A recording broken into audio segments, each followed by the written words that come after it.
For decades, the relationship between the United States and Europe was treated as one of the few constants in global politics. Disagreements happened, tensions rose, but the alliance itself was never in question. Until now. In recent months, something unusual has been happening. European leaders are no longer just complaining behind closed doors. They are openly questioning American leadership, American priorities, and even the costs of staying aligned with Washington. The dominant explanation is simple: political differences, temporary friction, a lack of trust caused by recent crises. In other words, just another rough patch between old friends. But what if that explanation is too comfortable? What if this is not a crisis of diplomacy, but a symptom of something much deeper, a structural shift in how power works in the world? I'm Gil Tolentino, and what you're about to hear is not just a news story, it's a piece of a much larger game. Stay with me until the end, because when alliances start to fracture, it's rarely about personalities or elections. It's about costs, incentives, and the limits of power. And once those limits become visible, the global order never looks the same again. Over the past year, a series of signals coming from Europe have begun to challenge a long-standing assumption in Washington, that the Transatlantic alliance remains unquestioned and structurally intact. These signals did not come from fringe voices. They came from heads of state, defense ministers, economic planners, and official policy documents. European leaders have openly discussed the need for strategic autonomy, reduced dependency on American security guarantees, and a reassessment of how closely European interests truly align with those of the United States. At security conferences, European officials have raised concerns about unpredictability in U.S. foreign policy. In economic forums, they have questioned whether American-led sanctions regimes and trade policies primarily serve European stability or American leverage. Even within NATO, once considered the backbone of Western unity, debates over burden sharing and long-term commitments have grown sharper and more public. From the American perspective, this has been framed as frustration, allies asking for more voice, more flexibility, and more respect. From the European side, it has been presented as responsibility, a continent realizing it can no longer outsource its security, energy strategy, or economic resilience. Mainstream coverage tends to describe these developments as a crisis of confidence.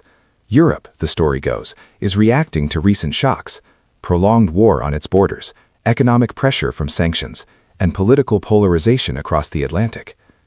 The assumption is that once stability returns, the alliance will naturally fall back into place. On the surface, this interpretation seems reasonable. Alliances go through moments of tension, interests diverge temporarily, diplomatic language hardens, then softens again. But this explanation rests on a quiet assumption that the foundations of American leadership remain as solid as they were in the past, and that Europe's doubts are emotional rather than structural. And that is where the surface narrative begins to crack. Because when questions about leadership become persistent, public, and strategic, they are rarely just about mood or miscommunication.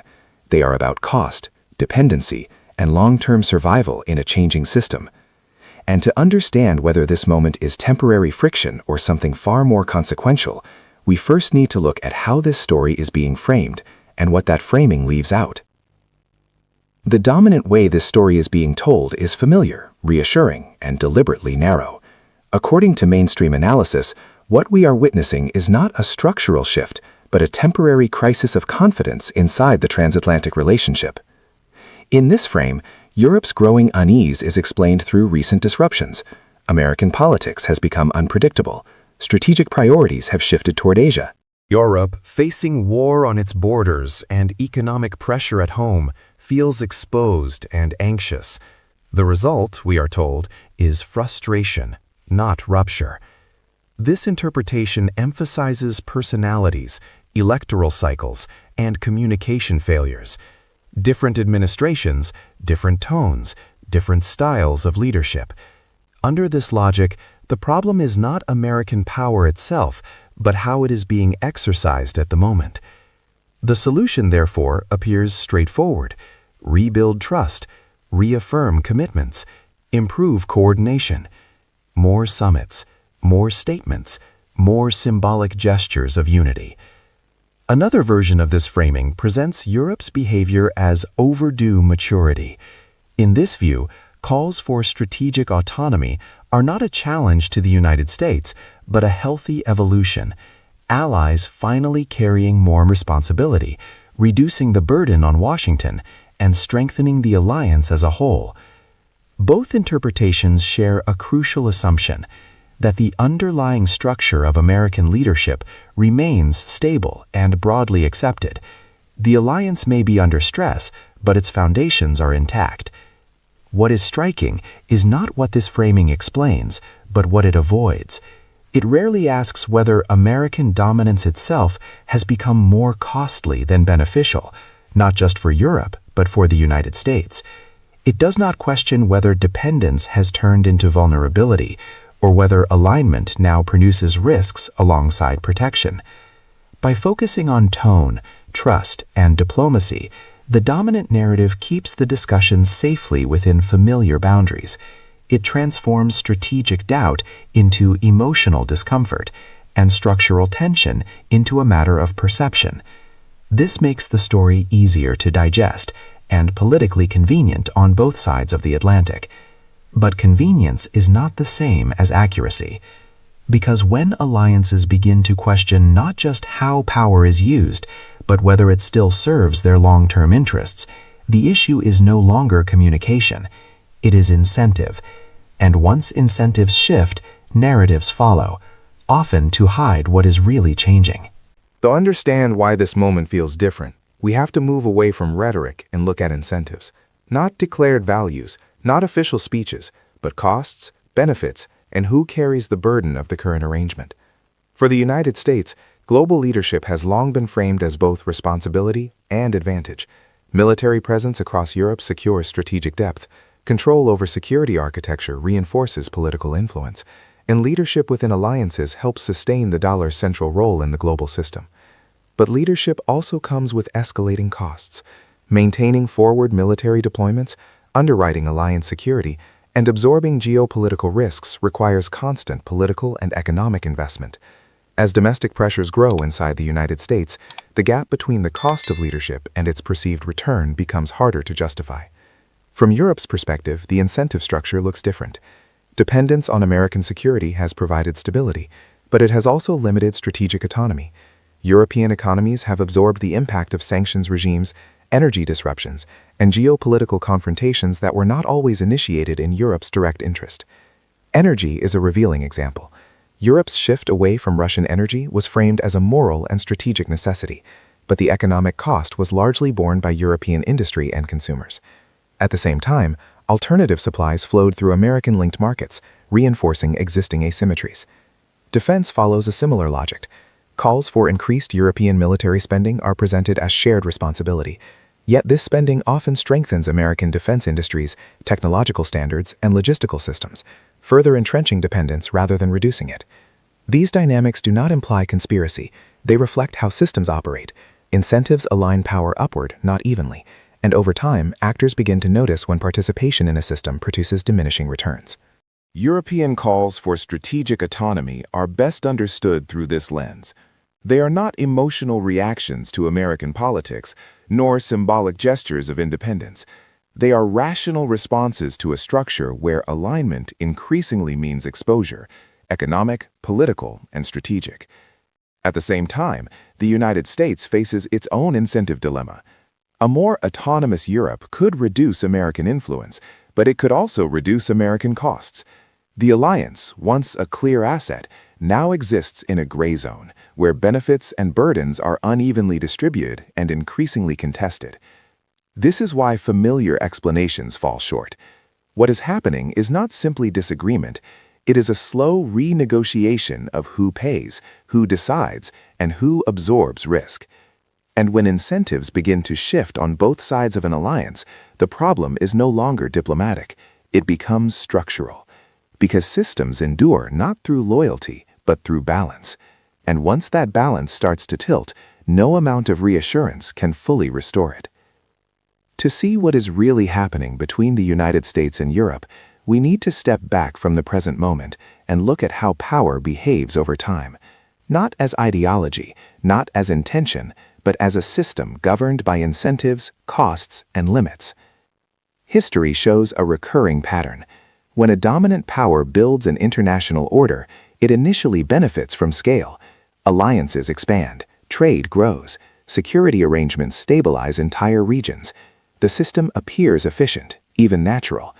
But as the system matures, its logic begins to change. The leader absorbs more responsibility. Allies enjoy stability while gradually shifting costs upward. Over time, maintaining the system becomes more expensive than operating within it. We have seen this before. In the later stages of British hegemony, London maintained global trade routes, financial stability, and imperial security long after the economic center of gravity had begun to shift. The empire did not collapse suddenly. It became unsustainable quietly, through rising costs and declining returns. The same logic applied to earlier systems. Rome did not fall because it lost battles overnight, but because the cost of defending the system exceeded the value it extracted from it. Provinces remained loyal until loyalty no longer made sense. The American-led order follows this pattern with modern variations. The United States provides security guarantees, enforces trade norms, anchors the global financial system, and absorbs systemic shocks. In return, it gains influence, but also exposure. Every crisis becomes American business. Every regional conflict risks escalation into a global responsibility. For allies, this arrangement offers protection, but it also creates dependency. And dependency becomes a liability when the system enters a phase of stress. Energy shocks, supply chain disruptions, financial volatility, and prolonged conflicts reveal how little room for maneuver dependent actors actually have. This is where Europe finds itself today, not rejecting the system, but reassessing its position within it. The question is no longer whether American leadership is legitimate, but whether it remains efficient, whether the price of alignment still outweighs the risks of autonomy. Importantly, this process does not require hostility. Structural change rarely does. It happens through recalculation, through quiet adjustments, through actors hedging their exposure while publicly affirming loyalty. From Washington's perspective, this recalibration feels like erosion.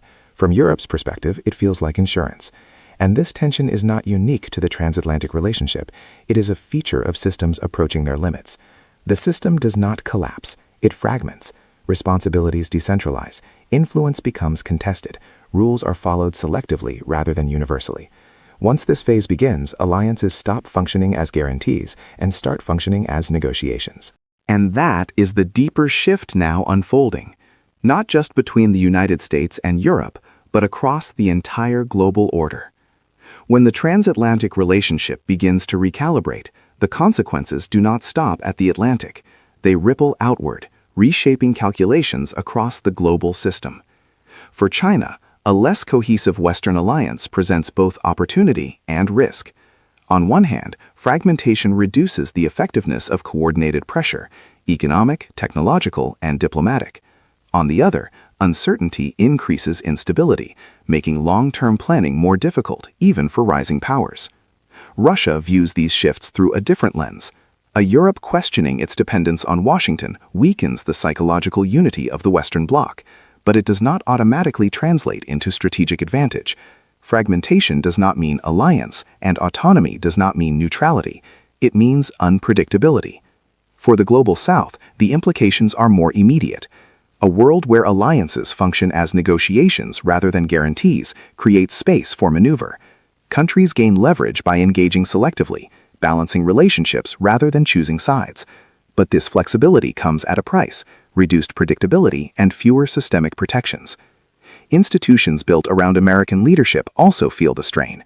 NATO becomes less of a unified command structure and more of a forum for bargaining. Financial institutions face pressure as political consensus weakens.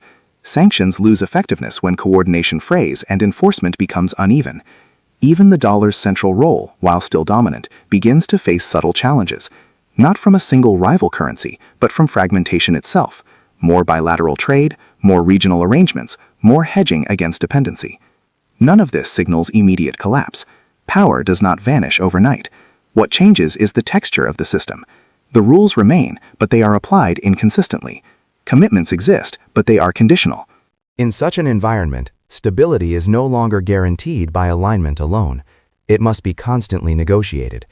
This is the paradox of a fragmenting order: greater freedom for individual actors, combined with higher systemic risk for everyone. And as this balance shifts, the original question returns with more urgency. Is the United States losing hegemony, or is the system itself evolving beyond the kind of leadership it once required? At the beginning of this video, we asked whether the growing rift between the United States and Europe signals a loss of American hegemony. The answer is more complex and more revealing. What we are witnessing is not a sudden collapse of power, nor a dramatic break between allies. It is a quieter process, a recalibration of incentives inside a system that has reached its limits. Europe is not turning against the United States. It is questioning the cost of dependence in a world that has become more volatile, more fragmented, and less forgiving. The United States, in turn, is confronting the reality that leadership no longer delivers the same returns it once did, economically, politically, or strategically. This does not mean the end of alliances. It means the end of unquestioned alignment. In a fragmenting global order, power is no longer exercised through loyalty alone, but through negotiation. Influence is no longer absolute, but conditional. And stability is no longer guaranteed by dominance, but constantly renegotiated through interests. This is why focusing on personalities, elections, or diplomatic tone misses the point. The deeper story is structural. Nothing in geopolitics happens by accident. When incentives shift, systems adapt, whether leaders are ready or not. If you want to keep understanding these hidden layers of power, like this video, subscribe, and share it. Because in a world where the rules are changing, seeing beyond the obvious is no longer optional.